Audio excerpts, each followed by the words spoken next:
सावन के महीने में 2 लोटा जल महादेव जी को चढ़ाने के लिए जाओ, तब 3 चीजें अपने अंदर धारण करना। पहले नंबर का तो 2 लोटा जल जब घर से लेकर जाओ तो जरूरी नहीं कि दोनों हाथों में लेकर जाओ, एक लोटे के ऊपर दूसरा लोटा रखकर दूसरा हाथ से अगर कोई काम हो, पल्लू लेना हो या कोई कार्य हो तो कर सकते हो। नहीं तो तुम 2 लोटा हाथ में रख लो और पल्लू डाल देना सिर पे, जरा सिर पे पल्लू। अब वो तुम्हारा लोटा हाथ में, वो बेचारा वो भेरू पल्लू रख, ठीक है, थोड़ा और खींचो ये बाजू का,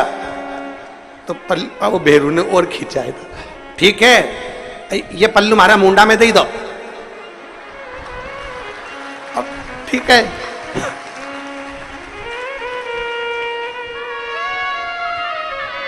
और थोड़ी दूर चली और याद आ गया, ओ बाप,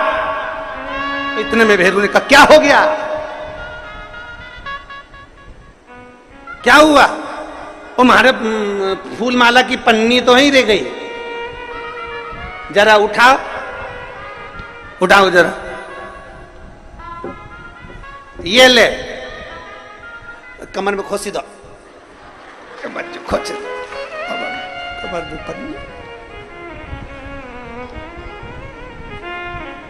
और कैलाश पर्वत पे जाके रहूंगी, भोले को अपना।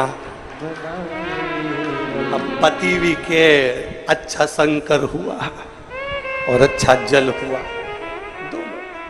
निवेदन है अगर 2 लोटा हाथ में ना तो एक के ऊपर एक लोटा रखकर भगवान की भक्ति धारण करते हुए 3 चीजों में एक चीज जल 2 लोटा, दूसरा श्री शिवाय नमस्तुभ्यम का जाप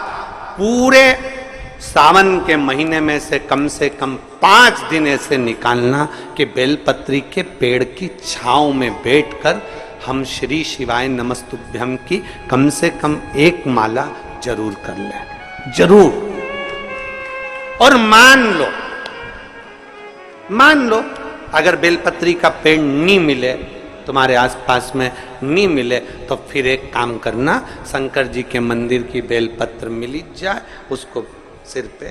हमारे यहाँ कहते हैं आंवले के वृक्ष का जब आंवला नोमी आती है ना, तो आंवला नोमी आती है और आंवले के पेड़ के नीचे जाकर भोजन नहीं कर सकते, आंवले के वृक्ष के नीचे नहीं जा सकते, तो आंवले के वृक्ष की पत्ती को सिर पे रख के भोजन कर लो, तो कहते हैं कि हजारों अश्वमेध यज्ञ के पुण्य के बराबर, भंडारे के बराबर भोजन प्राप्त हो जाता है। आंवले के वृक्ष की पत्ती, तो वो बेलपत्र भी मस्तक पर बाबा को प्रणाम कर कर फिर वही बेलपत्र का आनंद करते हुए भाव से उस बेलपत्र को मात्र शीश से लगाई लिया ना, मस्तक पर चढ़ाई लिया ना, तो भी भगवान की अविरल भक्ति प्राप्त हो सकती अविरल।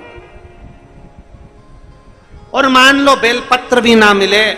तो बेलपत्री के वृक्ष की थोड़ी सी मिट्टी अपने मस्तिष्क पर लगाकर मस्तक पर चढ़ाकर भी हम जाप कर सकते। बेलपत्र के वृक्ष की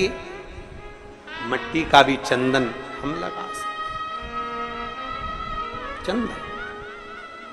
हमने एक बार पहले